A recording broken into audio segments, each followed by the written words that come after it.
আমি রিভিউ চেয়েছি আমাদের দলের ভারপ্রাপ্ত চেয়ারম্যান তারেক রহমানের কাছে।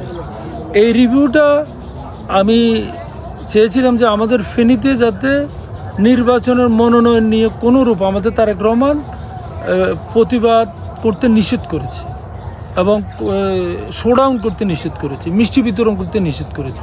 এই জন্য আমি এই অধ্যাপক জনালউদ্দিন কাকার মনোনয়নের বিরুদ্ধে আমি একটা রিভিউর আপিল করেছি। এটা প্রতিবাদ না, এটা রিভিউর আপিল করেছি।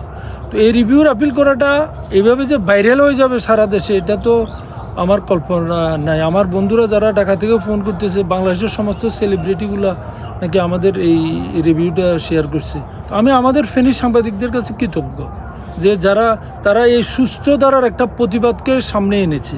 আপনারা যদি এই প্রতিবাদটা সামনে না আনতেন তাহলে এই দেশের মানুষ ফটিকছড়ি থেকে একটা ছেলে এই গিয়া জানাইছে, এই আমাদের এটা শেয়ার করছে। আমার এক বন্ধু দুবাই থেকে আমাকে পাঠিয়েছে, বলছে যে ফেনী পারলে আমরা পারবো না কেন।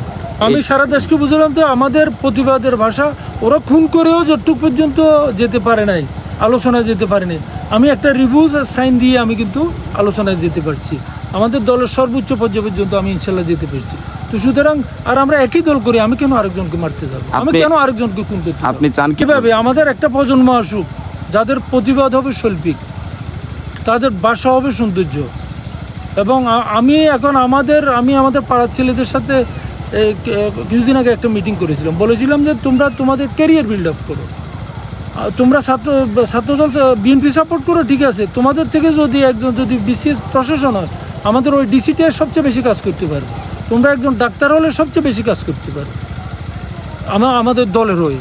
সুতরাং আমি চাচ্ছি আমাদের দলের কর্মীরা আগামী দিনে তাদের ক্যারিয়ার বিল্ড আপ করুক এবং আমার এই সাইন এইভাবে এর সাথে প্রতিবাদ করুক। আজকে আমি বললাম না, প্যারাডাইজ স্কুলের সামনে আমি যখন পৌরসভা থেকে বাইরে হচ্ছি, অসংখ্য ছেলে চিৎকার দিয়ে রিভিউর আবেদন করে আমার দেখালো। তো তাহলে একটা প্রতিবাদের ভাষাও চেঞ্জ হয়ে যাচ্ছে।